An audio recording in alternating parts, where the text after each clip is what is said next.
Cumprimento a todos com a paz do nosso Senhor e Salvador Jesus Cristo. Aqui é o professor José Edmilson Júnior, da Assembleia de Deus em Rio Pequeno, ok? Fazendo agora a gravação para a terceira aula do nosso trimestre de Escola Bíblica Dominical, cujo tema será a encarnação do Verbo. A encarnação do Verbo. A aula a ser ministrada no dia 19 de janeiro de 2025, se o Senhor permitir, ok? Então vamos partir aí para a apreciação aí dessa importante lição e esse tema fundamental para a nossa fé.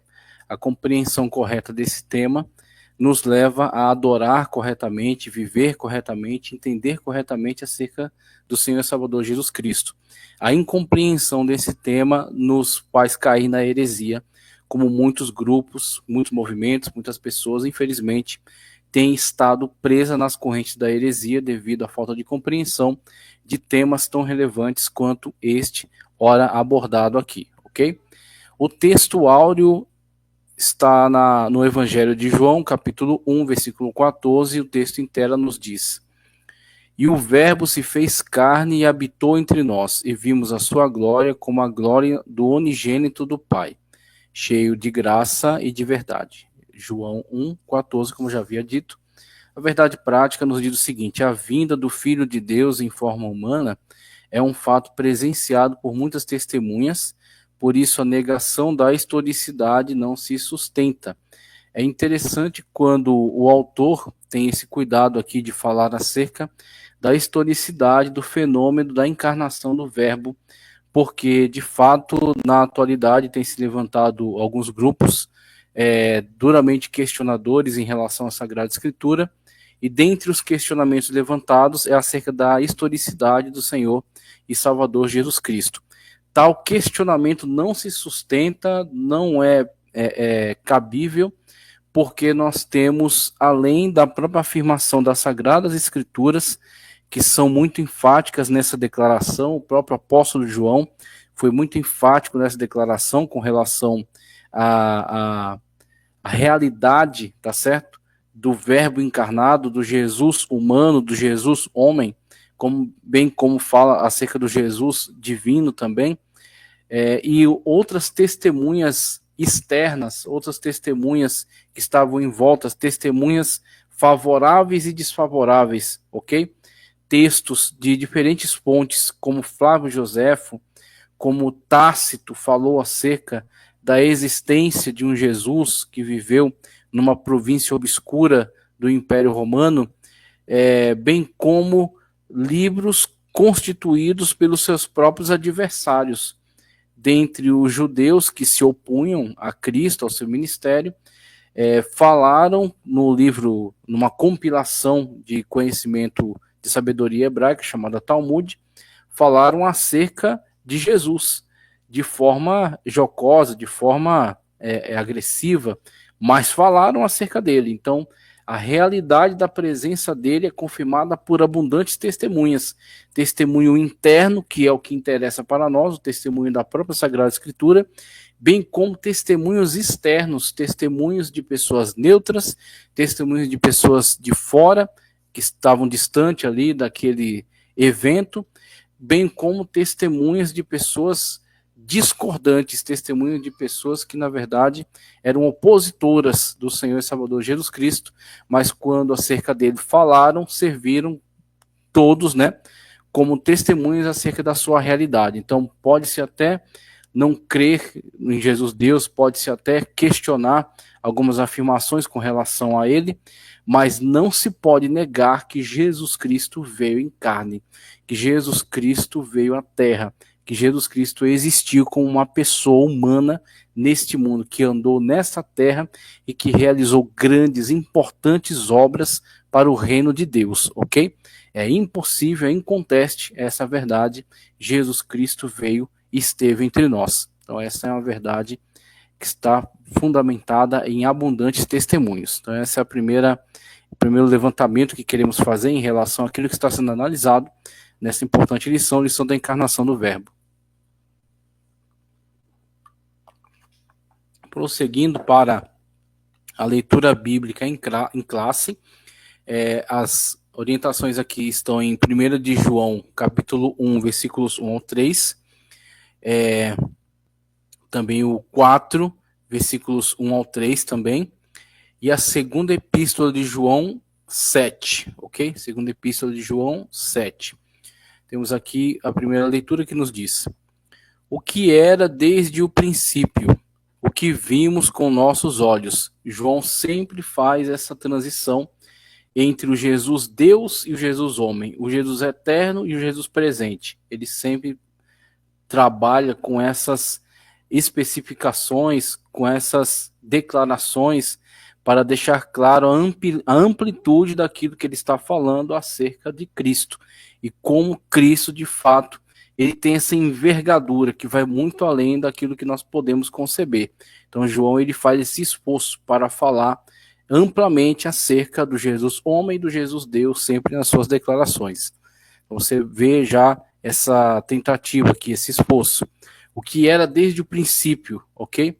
O que vimos com os nossos olhos, o que temos contemplado e nossas mãos tocaram a palavra da vida. Isso aqui eu acho tão maravilhoso, tão profundo, porque ao mesmo tempo que ele é o verbo divino pré-encarnado, criador de todo o universo, tudo foi feito por ele, sem ele nada foi feito se fez, ele também foi aquele que encarnou, veio até nós, constituiu-se numa forma humana, esteve aqui como homem, mas não em pecado, porque foi feito pelo Espírito Santo de Deus, ok?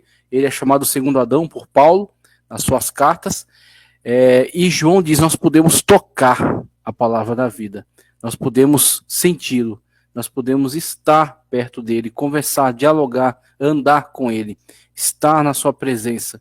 E hoje, mesmo que nós não temos o grande privilégio que João teve de tocar na palavra da vida, tocar o verbo divino encarnado, que estava na presença dele, mas nós sentimos intensamente a sua presença conosco, porque foi ele que prometeu e cumpriu, estarei convosco até a consumação dos séculos.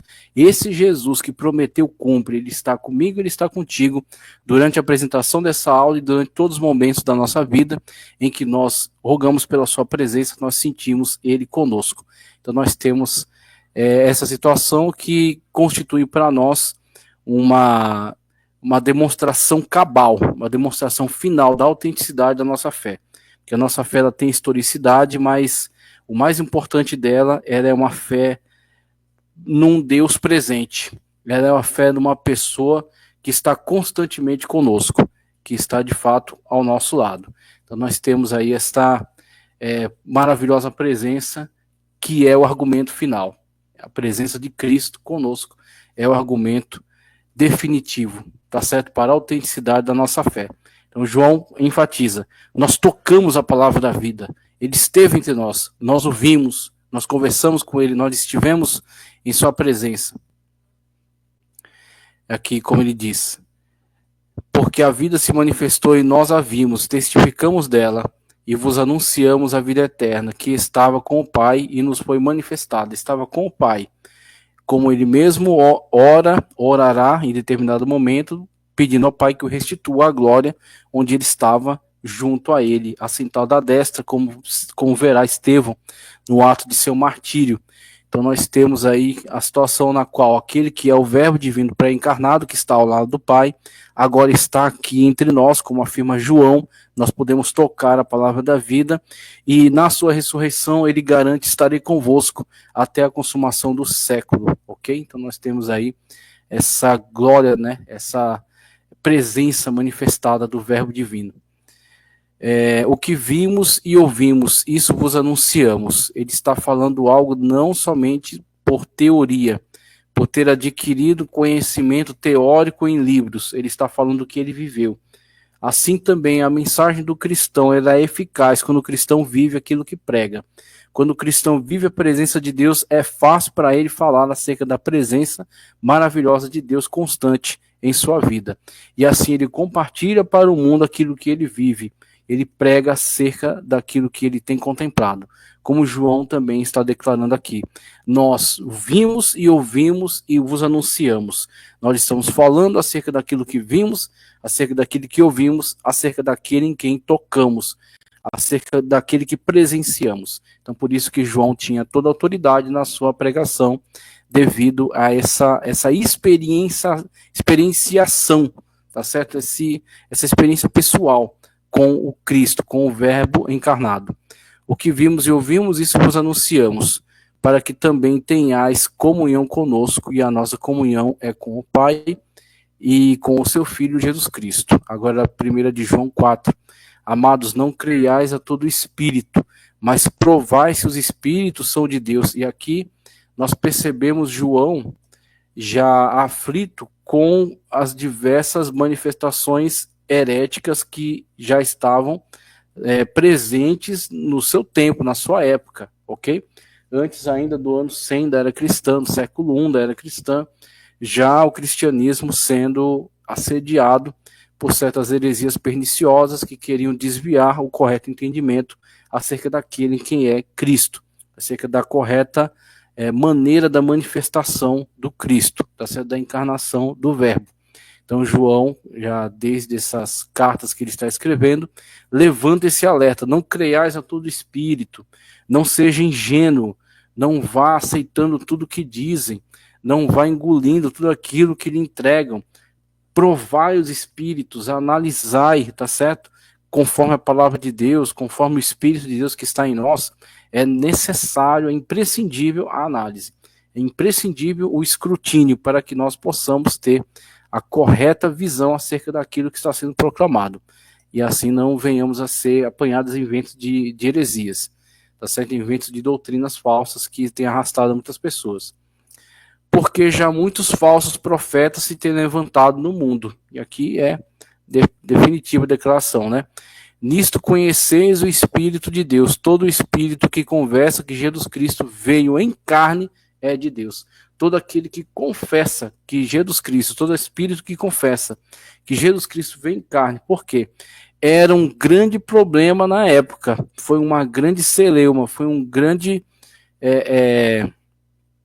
Uma contradição para com a ortodoxia, essa afirmação que estava cada vez mais sendo difundida por hereges, tá certo? De uma tendência gnóstica, de um ramo do gnosticismo chamado doquel ou docetistas, tá certo? Os docetistas, dentre eles Cerinto, que habitou em Éfeso, cidade essa que é acreditado que João tenha passado o final do seu ministério ali, escrevendo importantes textos ali.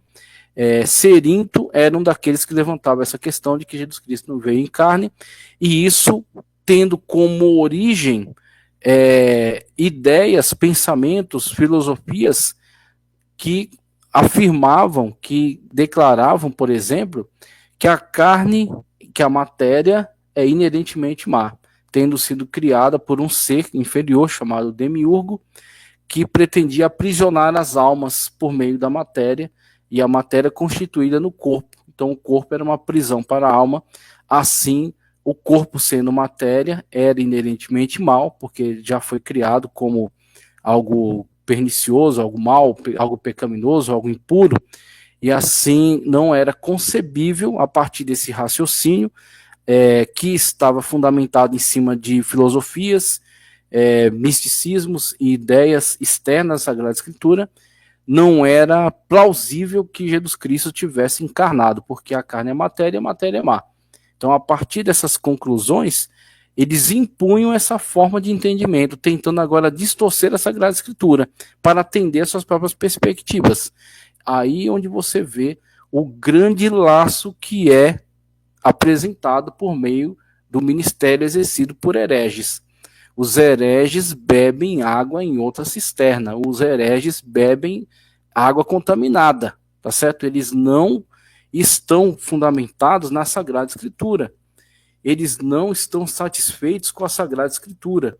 Eles vão em fontes externas, tá certo? Eles saem fora dos limites da Sagrada Escritura. Eles, quando vão nessas fontes externas, se contaminam com essas ideias distorcidas e agora pretendem adaptar a Bíblia a essas ideias. E aí você vê o grande erro cometido por esses hereges, que não é diferente dos erros cometidos pelos hereges da atualidade, nos diversas correntes de de movimentos heréticos que estão acontecendo na atualidade entre nós, que devem ser todos combatidos da mesma maneira, pela palavra de Deus, através da veracidade da palavra de Deus, tá certo? Nisso conhecereis o Espírito de Deus, todo espírito que confessa que Jesus Cristo veio em carne. Por quê? Era exatamente o elemento da declaração de João acerca do ministério, acerca da realidade do ministério exercido por Cristo, que contrastava exatamente com essas heresias correntes na época dele. Então, esse era o ponto nevrálgico. Jesus Cristo veio em carne.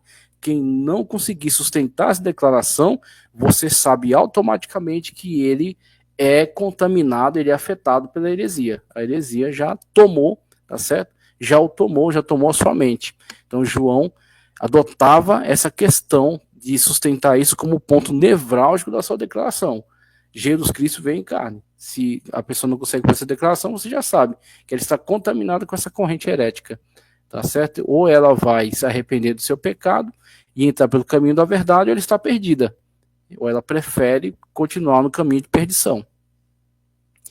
E todo espírito que não confessa que Jesus Cristo veio em carne não é de Deus. Então, João é muito claro nas suas declarações, ele não tem meios termos, ok? Todo espírito que não confessa que Jesus Cristo veio em carne não é de Deus, mas este é o espírito do anticristo, do qual já ouvistes que há de vir, e eis que está no mundo. Então você tem aqui a declaração de João, já taxando aqueles que se posicionam de maneira antagônica com relação à revelação da verdade, da encarnação do verbo, de que eles são sim anticristo. E muitas das vezes anticristo tem sido entendido como um opositor a Cristo. Aqui temos o anticristo escatológico, né, que há de se manifestar, mas temos também que entender que anticristo é não somente aquele que está em oposição, mas aquele que quer estar no lugar, aquele que quer substituir a Cristo, também deve ser entendido como um anticristo, aquele que quer substituir a Cristo e colocar no lugar dele. Segunda de João 7, porque já muitos enganadores entraram no mundo, os quais não confessam que Jesus Cristo veio em carne. Este tal é o enganador e o anticristo. Não confessam que Jesus Cristo veio em carne, a grande celeuma, tá certo? Dessa heresia docetista. E com relação a isso, ele declara que aqueles que assim procedem são anticristo. Ok? Estão qualificados dentro dessa terrível declaração aí do apóstolo João, né, com toda essa ênfase com a qual ele aborda esse tema, ok? A introdução nos diz o seguinte, veja só. Introdução. Vamos começar a apologética cristológica no presente trimestre com o tema a encarnação do verbo, a encarnação de Jesus, a encarnação de Jesus. Maravilhoso, maravilhoso, de fato um começo que está de acordo com aquilo que vai trazer esclarecimento profundo, que já toma essas questões que estavam sendo levantadas desde o princípio, essas heresias que já desde o princípio estavam ameaçando a integridade da doutrina, ok? A encarnação de Jesus, uma doutrina sobre a humanidade de Cristo. O mesmo apóstolo João, que se empenha em mostrar a deidade absoluta de Jesus, se preocupa também em enfatizar que Jesus viveu entre nós, participou da natureza humana e teve corpo físico humano. A presente lição é uma apologia à humanidade plena. Você percebe que não existe algo que seja superior e inferior. Falar do Jesus Deus não é mais importante do que falar do Jesus homem.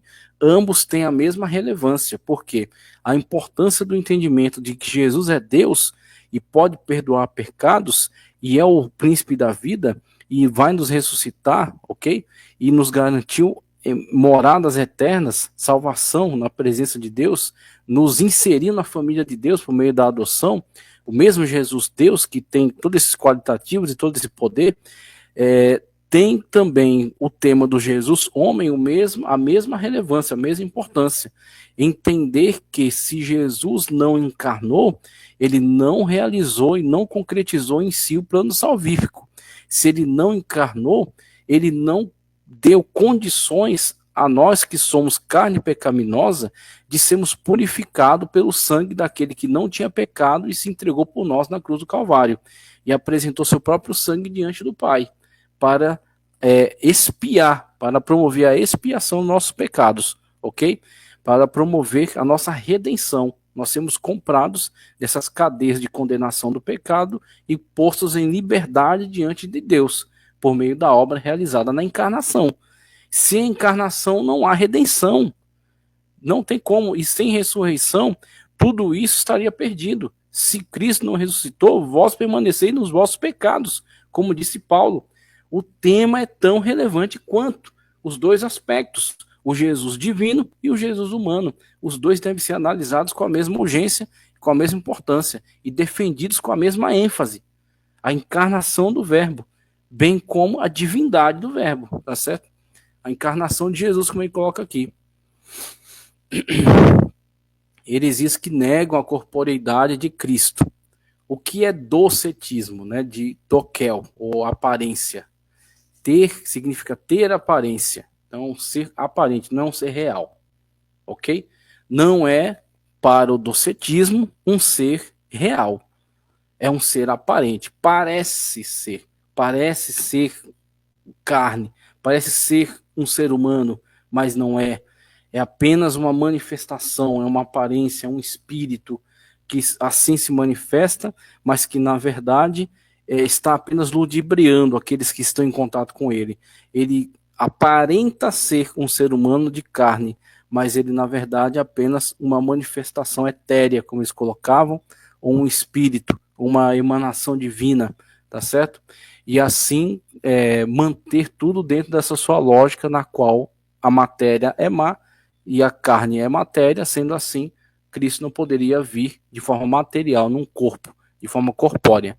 Então tudo isso é estipulado, né, ligado, amarrado a essa lógica construída por essas ideias externas, que não pertencem à Sagrada Escritura, tá certo? Então o docetismo vai nessa esteira aí, é uma forma de gnosticismo. Gnose, conhecimento, ok? Mas essa gnose que é manifestada aí nesse meio e que, na verdade, forneceu subsídio a muitos desses hereges, é uma gnose que, na verdade, busca um conhecimento a partir de certos mistérios, a partir de certas seitas que propagavam serem detentoras de certos mistérios, por meio do qual aqueles que adentrassem, se tornassem seus seguidores, se tornassem seus discípulos, iriam promover a sua salvação por meio desse conhecimento secreto. Então você tinha aí esse grande movimento gnóstico, que era bastante sincretizante, aproveitava de diversas fontes de outros misticismos ligados a outras religiões, e assim, aproveitando essas ideias, constituía a sua gnose, o seu conhecimento secreto, que era difundido somente aos iniciados. Dentre eles, essa corrente de pensamento, a chamada docetismo, que lidava com essa questão da aparência, de Jesus não ter um corpo verdadeiro, um corpo autêntico, um corpo humano, um corpo de carne, mas apenas uma aparência, ok? Para que possa, então, atender essa sua perspectiva. É sempre a ideia do homem tentando fazer com que a Bíblia ceda às suas perspectivas. É fazer a Bíblia caber na sua teologia e não a sua teologia se submeter à Bíblia. Sempre que acontece essa inversão, nasce uma heresia. Sempre que acontece essa inversão, nasce uma heresia. Você se apaixona por uma ideia que é antibíblica, você adapta a Bíblia a essa ideia, você criou uma heresia, tá certo? O docetismo é a mais antiga heresia da história da igreja e consiste em negar que Jesus tivesse tido corpo físico humano. Sua humanidade era simplesmente uma aparência como um fantasma, tá certo? Como um holograma, como uma aparição. Era por aí que eles caminhavam. Então esse tipo de afirmação negava completamente, destruía totalmente todo o plano salvífico da encarnação, por meio do qual Jesus se torna o segundo Adão. No primeiro Adão, todos caíram. No segundo Adão, todos podem vir a ser salvos por meio do sacrifício vicário, substitutivo de Cristo na cruz do Calvário, entregando o seu corpo, que é santo, que não tem pecado, em prol dos pecadores, assim nos imputando a sua justiça. Como que acontecerá a imputação dessa justiça se Jesus não foi um ser humano de carne, mas apenas uma aparência, e colocando na cruz um sósia, como a gente vai ver aqui, daqui a pouco a declaração de que Jesus, no ato em que Simão Cirineu é constrangido a lhe ajudar a carregar a cruz, ali ele, segundo essas declarações falsas, tanto do Alcorão quanto desses docetistas, o Alcorão deve ter tomado empréstimo dos docetistas da época, o Simão Cirineu foi meio que transfigurado na aparência de Cristo, assim foi crucificado no seu lugar. Então, são afirmações absurdas, ok? Que não tem sustentação na Sagrada Escritura. Os seguidores dessa heresia, o que os docetistas ensinavam sobre Jesus? Os seguidores dessa heresia ensinavam muitas coisas fora das Escrituras, guarde essa afirmação, ensinavam muitas coisas fora da Escritura, guarde essa afirmação, porque essa afirmação vale ouro, ok? Quando você vê um livro que está escrito embaixo, outro evangelho de Jesus Cristo, despreze, isso é fora da Escritura. Quando você vê pessoas impondo ler o livro de Ellen G. White, recuse, isso é fora das Escrituras. Nós temos essa declaração de fé aqui, ó, ok? Só que ela não é sagrada, ela não é inspirada pelo Espírito Santo, ela é apenas uma declaração de fé, que é a expressão de especialistas que, analisando a Sagrada Escritura, constituem esse documento. Esse documento é a igreja tomando uma posição, dizendo, ó, nós nos posicionamos dessa maneira em relação a essas doutrinas, ok? Eu acho isso muito honesto, a igreja declarar para o mundo qual é o posicionamento que ela toma enquanto grupo em relação a essas verdades, essas doutrinas. Mas isso aqui não é cânon, ok? Isso aqui não é cânon. Isso aqui é cânon. Isso aqui é sagrado, isso aqui é revelado, tá certo? Fora das Escrituras. Toda vez que você pegar coisas de fora da Escritura para tentar impor na Sagrada Escritura, você vira um herege. Você se torna um heresiarca. E você dá à luz a uma heresia. E leva pessoas para o inferno com isso. Então é muito sério quando você começa a se apaixonar por ideias fora da Escritura. Essa afirmação foi extraordinária. A palavra de Deus. O nosso enfoque destaca a humanidade de Jesus como verdadeiro homem. Lucas descreve um começo muito humano. Jesus teve parentes e amigos, Zacarias e Isabel, José e Maria, vizinhos e primos, pastores, Simeão, Ana, isso sem contar com o relato sagrado de sua família, que enfoca o seu desenvolvimento físico, intelectual e espiritual, ou seja, um ser humano. Deus e homem. Plenamente Deus, plenamente homem. Tanto que, com o passar do tempo, uma vez que o corpo humano já adquire todas as suas capacidades, o Jesus, tá certo? O ser divino, que está ali junto com o ser humano, que está plenamente constituído, e que constitui uma só pessoa, não é bipolar, não são duas pessoas distintas, é uma pessoa que tem duas naturezas, a natureza humana plena, a natureza divina plena, ok? Ele passa a agir naturalmente em prol de sua missão. Quando, por exemplo, ainda na sua adolescência, ele se perde de seus parentes numa visita que faziam a Jerusalém, eles buscam entre os parentes, não encontram, retornam. Quando encontram Jesus, ele está no templo discutindo com os sábios, falando acerca da palavra de Deus, discutindo temas, e não está tomando aula com eles, está discutindo com eles no mesmo nível, ok? E ao ser interrogado, ele responde naturalmente, estou cuidando dos assuntos do meu pai. Muito bem, então, humanamente falando, José estava como seu pai, estava como o seu, um pai, vamos dizer assim, adotivo, estava ali com um pai adotivo, então exercia aquela profissão, Jesus também esteve envolvido ali juntamente com ele, mas quem é o pai de Jesus de fato, a quem ele se refere nessa fala? É Deus, tá certo? Então Jesus, ele encarnou e veio como filho de Deus, na sua encarnação. Na sua encarnação, quando ele passa por um processo chamado kenosis, que é esvaziamento. Esse esvaziamento diz respeito à sua glória e não à sua deidade. Ele deixa a sua glória Ele não poderia vir aqui na sua glória. Nós não poderíamos nem olhar para ele se assim o fosse. Então ele deixa a sua glória, ele se humaniza, ele encarna num corpo feito pelo Espírito Santo. O mesmo Espírito Santo que participou da feitura, da produção do primeiro corpo, ao qual foi soprado nas narinas e foi dado o nome de Adão, o primeiro Adão, ok? Que posteriormente veio a cair em pecado e essa contaminação passa de geração em geração. Posteriormente, na plenitude dos tempos, o Espírito Santo que esteve ali no ato criador em Gênesis é o mesmo Espírito Santo que desenvolve no ventre de Maria o corpo desse que é o segundo Adão, ok?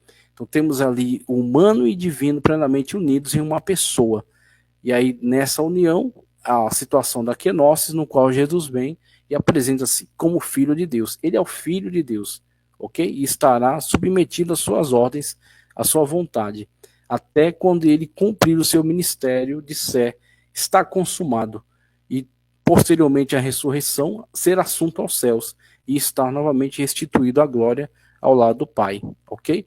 Então você tem aí essas nuances, essas características fundamentais, importantíssimas, e falando acerca da humanidade, todas essas conexões, demonstrando uma vida humana normal, uma vida humana comum, uma vida humana, tá certo, em todos os seus aspectos.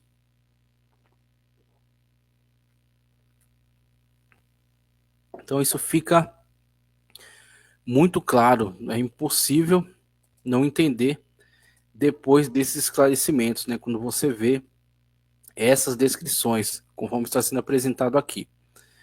Seguindo adiante, deixa eu chegar aqui. Isso, vamos lá. Terceiro subtópico, o que os principais docetas dizem sobre Jesus? 3 dos principais heresiarcas negavam que Jesus Cristo tivesse vindo em carne. Cerinto, que está ligado ao contexto do apóstolo João em Éfeso, negava o nascimento virginal, acerca do qual acabei de dar declarações importantes. Isaías diz, uma virgem conceberá.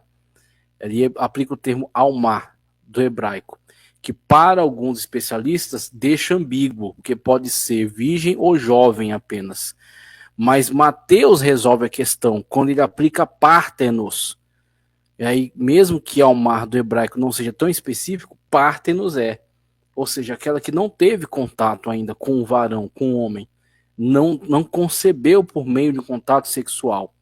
Partenos, que é aquele empregado por Mateus que lê Isaías.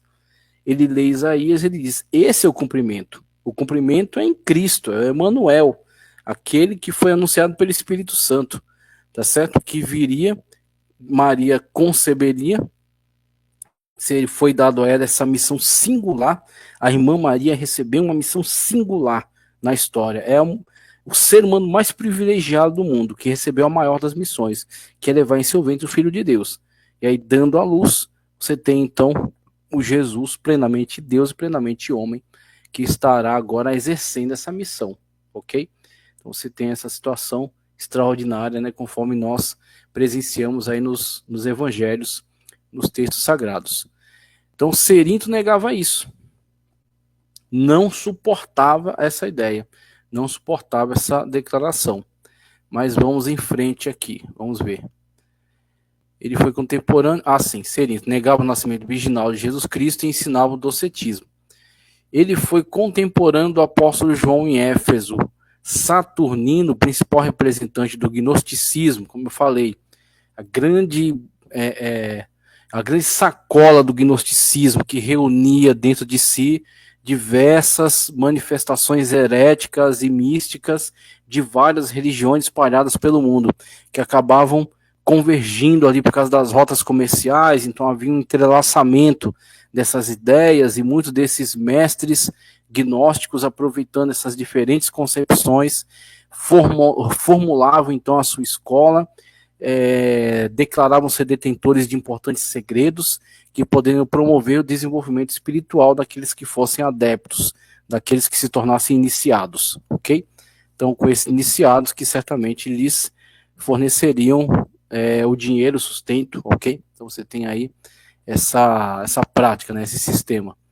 Saturnino, principal representante do gnosticismo sírio, ensinava que Jesus Cristo não nasceu, não teve forma nem corpo, foi simplesmente visto numa forma humana. Visto numa forma humana. João nega isso de forma veemente, de forma cabal. Ele diz: se alguém não confessar que Jesus Cristo veio em carne, este é o anticristo, certo? Foi simplesmente visto numa forma humana em mera aparência. Marcião, esse Marcião é muito importante porque esse Marcião ele tenta não somente apresentar essa sua concepção herética, mas ele chega a propor para alguns bispos da igreja que adotassem um cânon que ele estava selecionando. Nesse cânon ele excluía o Antigo Testamento, porque eles entendiam que a revelação acerca do Deus veterotestamentário batia com a descrição que a mitologia grega fazia do demiurgo. Então eles entendiam que o Deus do Antigo Testamento era o demiurgo, era um Deus mau, irado e vingativo. Ok? Então ele rejeitava o Antigo Testamento, rejeitava todo esse material textual e pretendia aproveitar apenas as cartas de Paulo e algumas falas de Cristo e descartar todo o restante do conteúdo canônico. Então essa foi uma tentativa de Marcião, já nessa época, que defendia essa heresia docética também, ok?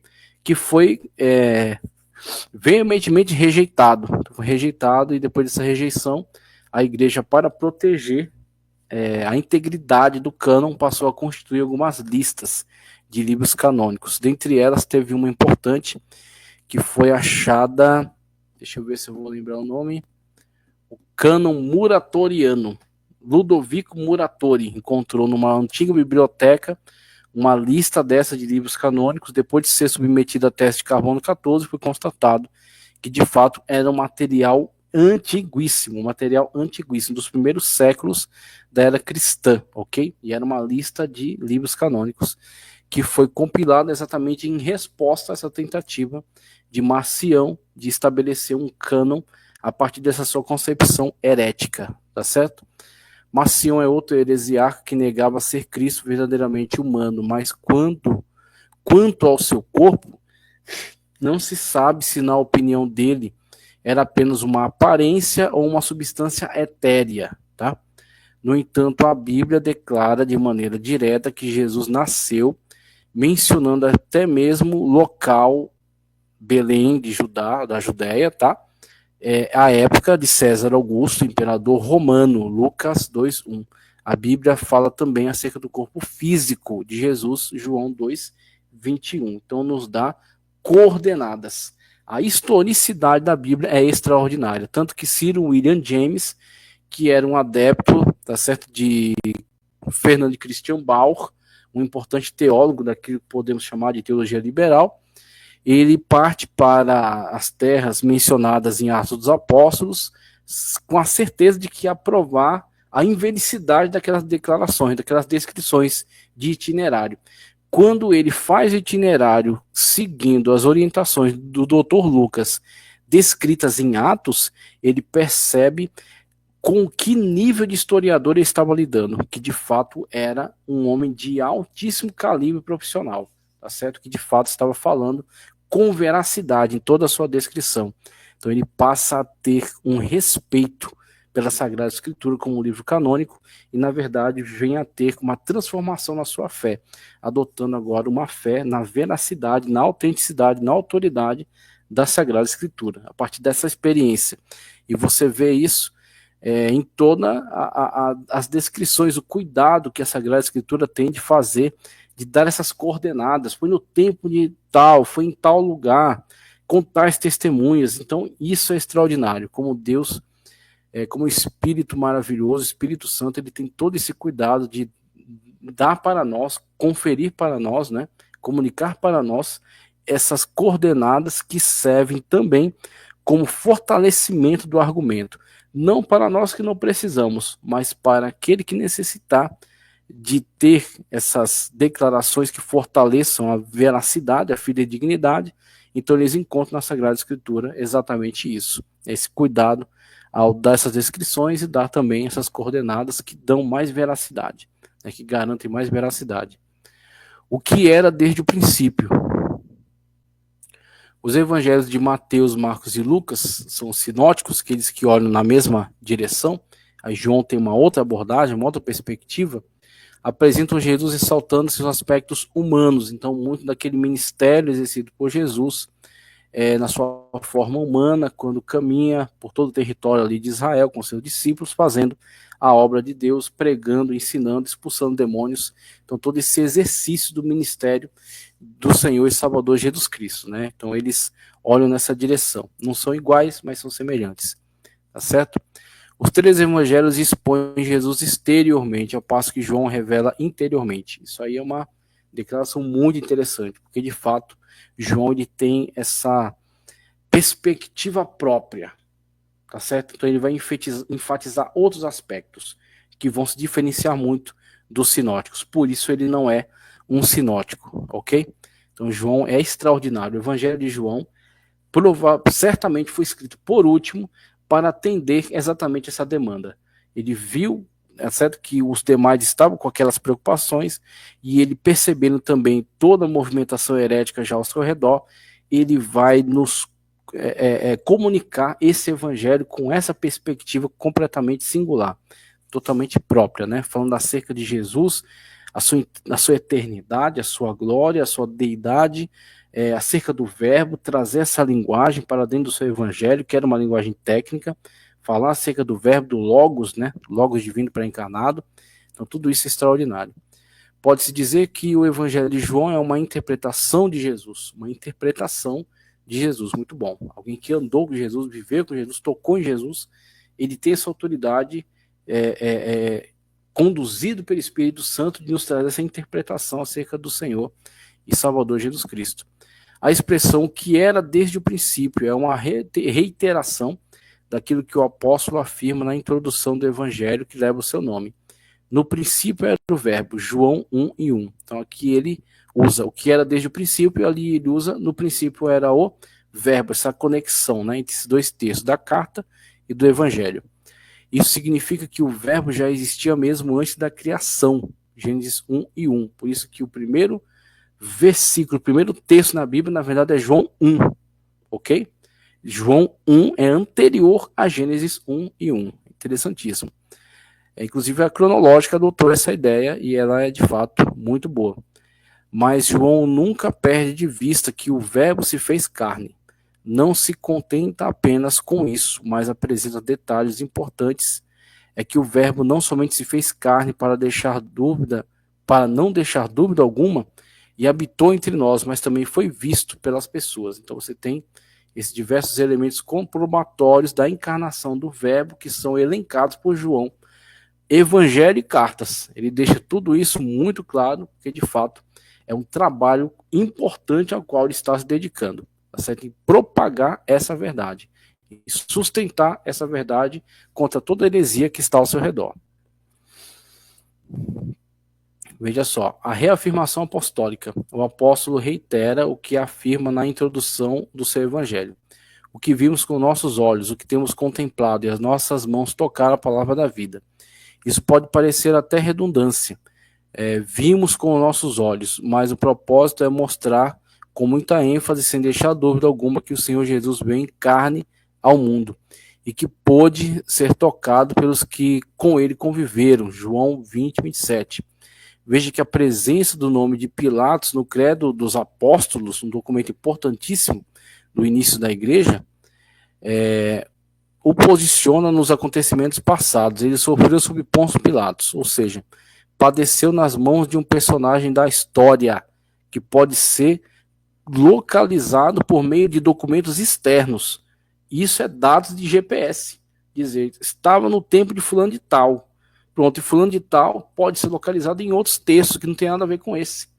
Pronto, você está dando uma declaração e você está provando a época dos eventos, o relacionamento daquela época com o seu contexto, o contexto que estava ao redor daqueles acontecimentos. Isso é importantíssimo.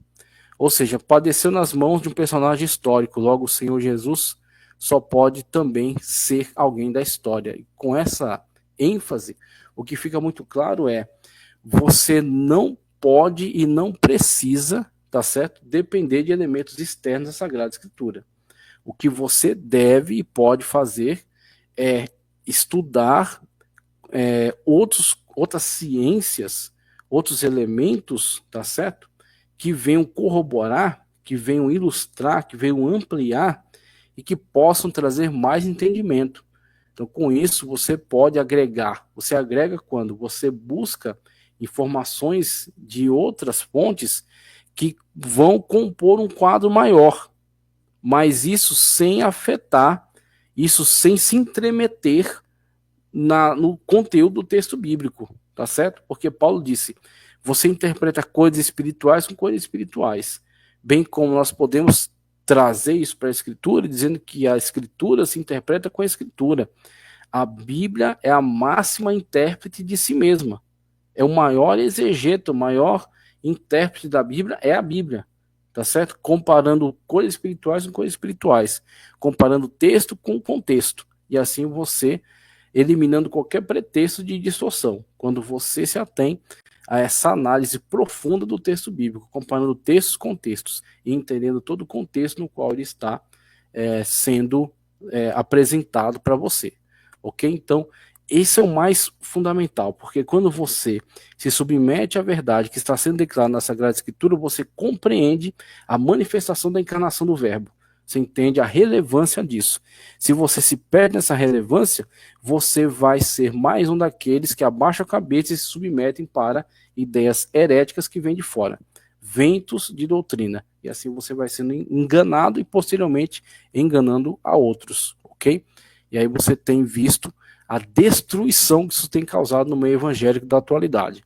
A destruição de pessoas que se submetem a ideias externas, se apaixonam por elas e tentam enfiar isso dentro da Sagrada Escritura.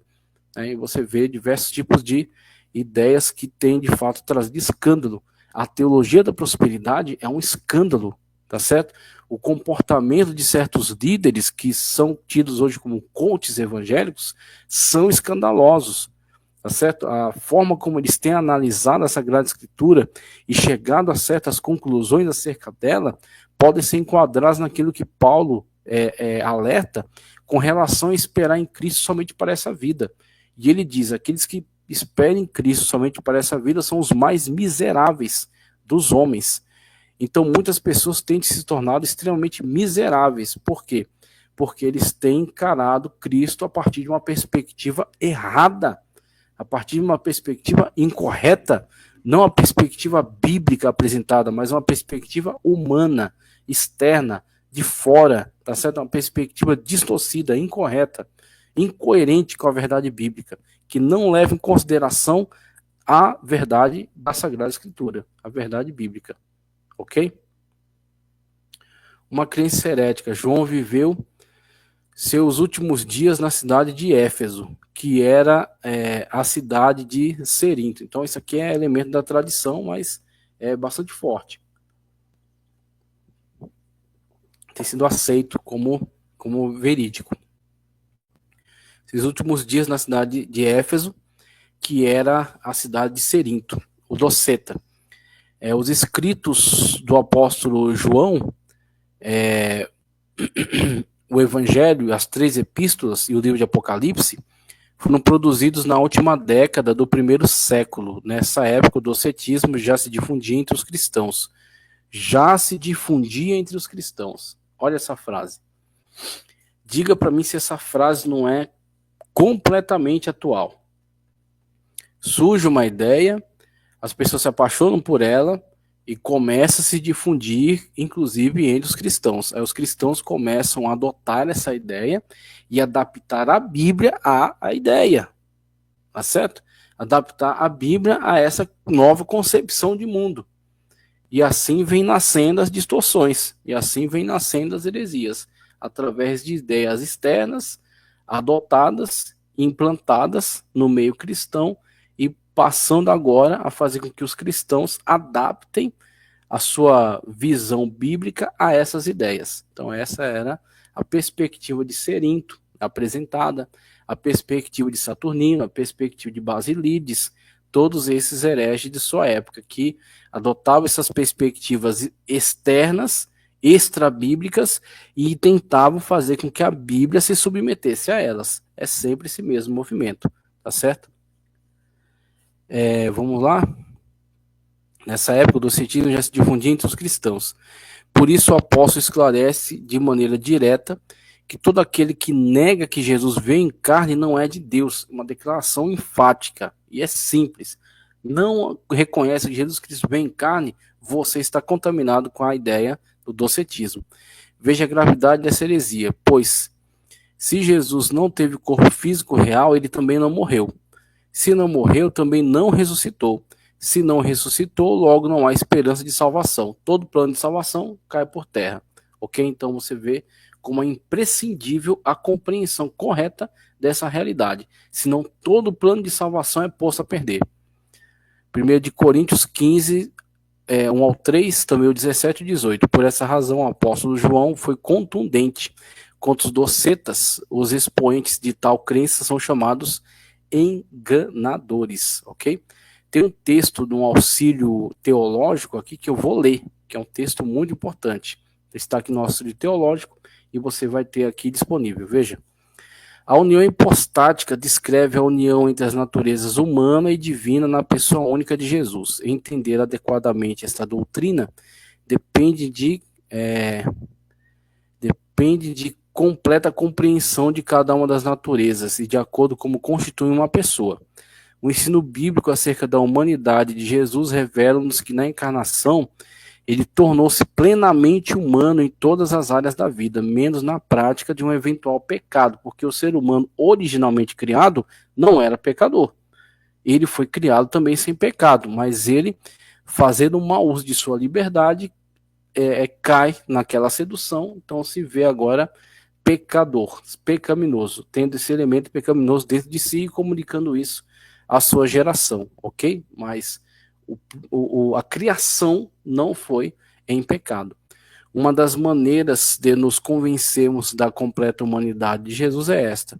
Os mesmos termos que descrevem o próprio Jesus, vamos ver aqui, que descreve aspectos diferentes da humanidade, também descreve o próprio Jesus. Por exemplo, o Novo Testamento frequentemente usa a palavra grega pneuma, espírito, para descrever o espírito do homem, e a mesma palavra empregada para Jesus. Ele mesmo aplicou a si pneuma, quando na cruz entregou o seu espírito ao Pai e expirou. Aí temos um texto interessantíssimo de Stanley M. Orton. Recomendo a todos que adquiram a Teologia Sistemática de Stanley M. Orton, tá certo? Ele falando acerca de como o verbo divino pré-encarnado se humaniza e adquire para si todos os elementos constituintes da natureza humana. Então, formando então duas naturezas em uma só pessoa, divina e humana. Como essas heresias se revelam hoje? Quanto ao nascimento virginal de Jesus, subtópico 1, há movimentos que negam o nascimento virginal de Jesus, como os mórmons, veja aqui quem estão presentes, entre estes que têm negado o nascimento virginal, os mórmons, a Igreja da Unificação, tá certo, do coreano, ensinam que ele não foi gerado pelo Espírito Santo. Negar a concepção do nascimento virginal de Jesus é uma das marcas desses movimentos. E isso atenta contra a natureza, tá certo? Imaculada. Jesus Cristo é o Cordeiro de Deus que tira o pecado do mundo. Sendo assim um Cordeiro imaculado, que não foi maculado pelo pecado, pela contaminação. Então, atenta flagrantemente contra essa verdade. É o ensino moderno de Cerinto e seus seguidores. A Bíblia anuncia de antemão a concepção e nascimento virginal de Jesus desde o Antigo Testamento e seu cumprimento histórico no Novo Testamento. Aqui ele cita Isaías 7,14 e o cumprimento histórico em Mateus 1, 18, 20. Aquela questão de que Isaías usará ao mar, mas Mateus usará Pártenos. Então, na perspectiva bíblica, existe e cumpriu-se, concretizou em Cristo o nascimento virginal. Se você tem alguma dificuldade com isso, o problema é seu. Essa é a questão. A Bíblia não precisa fazer você entender. Se você não quer compreender ou não quer aceitar, o problema é seu, mas a verdade é essa. A verdade é que Jesus nasceu de forma virginal, ok? Que Maria estava apartada de José quando o Espírito Santo produziu nela o corpo de Jesus, aquele que veio a ser o segundo Adão, gerado sem pecado, ok? Então essa é a realidade. Jesus foi gerado pelo Espírito Santo. O anjo Gabriel disse a Maria: descerá sobre ti o Espírito Santo, e a virtude do Altíssimo te cobrirá com a sua sombra. O Espírito de Deus, o Espírito que é Deus, o Espírito que é o Deus de Maria. E disse: você foi escolhida para essa missão, a grande honra que foi dada a ela, e o Espírito que é Deus produziu nela o corpo de Jesus. Então ali estava no ventre dela o corpo, tá certo? Que foi gerado pelo Espírito Santo e que veio a deter em si as duas naturezas, a divina e a humana, ok? Quanto à morte e à ressurreição de Cristo. Quanto à morte e à ressurreição de Cristo. Subtópico 2. O heresiarca gnóstico do Egito, Basílides, que eu já citei, tá certo? Basílides, negava a crucificação de Cristo. Dizia que Simão, o Cirineu, transfigurou-se e foi equivocadamente crucificado, o que o populacho o tomou por Jesus. Assim sendo, Cristo apenas presenciou a crucificação de Simão. Isso é algo tão canalha, tão absurdo uma afirmação dessa, porque que Jesus seria esse que transforma o cara no seu sósia, vê ele se crucificar no seu lugar e tá tudo bem? Assim, as heresias desrespeitam a natureza de Deus. As heresias atentam contra a natureza de Deus, colocando Deus como uma pessoa mentirosa, uma pessoa falsa, como o Voz da Verdade faz com a sua heresia monofisista, dizendo que tudo é Jesus. Então Jesus é o Pai, Jesus é o Espírito, Jesus é Jesus. Então Jesus ele fica fingindo que é o Pai, depois ele finge que é o Espírito, depois ele vai e assume que é o próprio Jesus mesmo. Que heresia absurda, que heresia ridícula. E eles continuam sustentando isso na atualidade. E é uma pena que as músicas dele têm grande aceitação, porque sustenta o ministério deles. Você sustenta hereges, ok? Adquirindo material do Voz da Verdade. Você dá dinheiro para eles continuarem pregando a heresia e blasfemando da Trindade. Aí você vê o que você quer fazer com isso.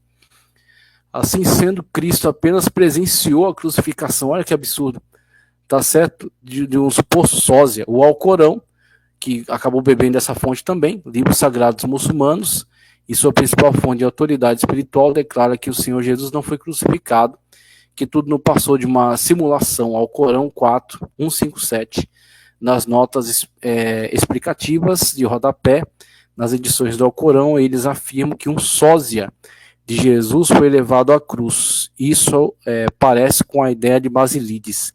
Essa doutrina contraria todo o pensamento bíblico e os fatos históricos, todo o pensamento bíblico e os fatos históricos. Tanto a Bíblia quanto a história estão contrariados por essas absurdas informações. A Bíblia ensina que Jesus morreu e ressuscitou dentre os mortos. 1 de Coríntios 15, 3 e 4, uma afirmação imprescindível. É uma condição sine qua non que Jesus Cristo tenha vindo em carne, tenha entregue sua vida na cruz do Calvário por nós e tenha ressuscitado. Sem isso, não há salvação. Confirmação histórica. A confirmação histórica, a confirmação bíblica e histórica da morte de Jesus é fato incontestável. Historiadores não cristãos, judeus e romanos, atestaram a morte de Jesus. O próprio José, historiador judeu, 37 a 100 depois de Cristo, disse: acusaram-no perante Pilatos, e este ordenou que o crucificassem. Os que haviam amado durante a sua vida não o abandonaram depois da morte. O historiador romano Tácito, 55 a 117 depois de Cristo, escreveu: aquele de quem levaram o nome Cristo foi executado no reinado de Tibério pelo procurador Pôncio Pilatos. A Bíblia declara que Jesus, depois de ter padecido, se apresentou vivo, com muitas e infalíveis provas. Maravilhoso, né? Quando a gente vê declarações não somente da Sagrada Escritura, o que é suficiente para nós, mas também externas. Flávio Josefo, Tácito, historiador romano, e cito também o Talmud, fala acerca da crucificação, mas de uma forma bastante agressiva, né?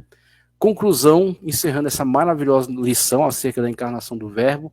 Que Deus te abençoe poderosamente, que Deus te use poderosamente nessa aula, que venha a ser muito edificante para todo o povo de Deus. Peço para que você curta o vídeo, compartilhe, se inscreva no canal, já está em 4.450 inscritos e vamos mais longe com a sua contribuição. Conclusão. As expressões o Verbo se fez carne e Jesus Cristo veio em carne significam uma resposta aos docetas. Os evangelhos revelam vários atributos característicos do Jesus humano. Ele foi revestido do corpo físico, porque o pecado entrou no mundo por um homem e pela justiça de Deus tinha de ser vencido por um ser humano. Tudo aquilo que não foi admitido por Cristo na sua encarnação não foi salvo.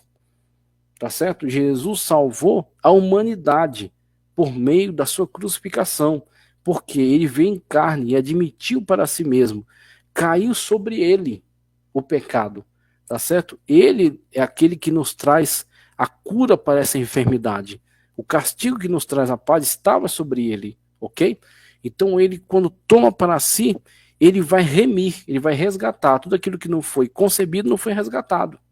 Então, a humanidade só pode ser resgatada no Cristo, que é o resgate por ela, que se deu em resgate em seu favor, tá certo? Que derramou o sangue da expiação, que apresentou ele diante de Deus e que tornou Deus propício a nós, imputando a nós a sua justiça e nos colocando dentro do âmbito da família de Deus, nos tornando salvos na pessoa bendita dele.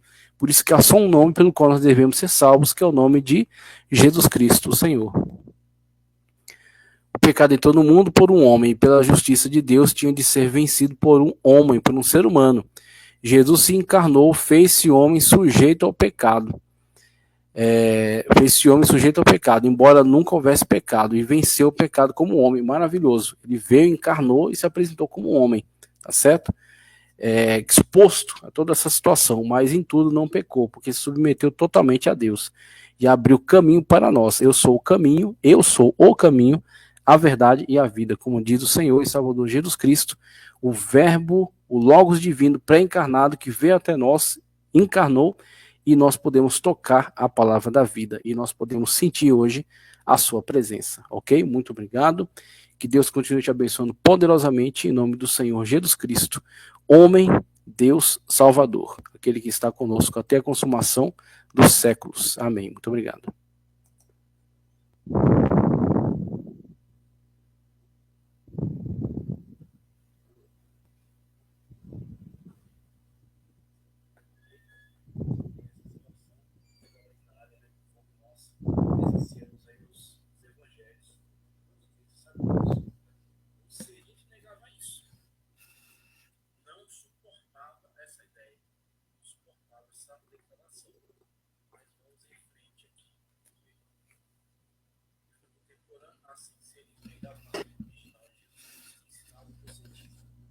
Ele foi contemporâneo do apóstolo João em Éfeso, Saturnino, principal representante do gnosticismo, falei, grande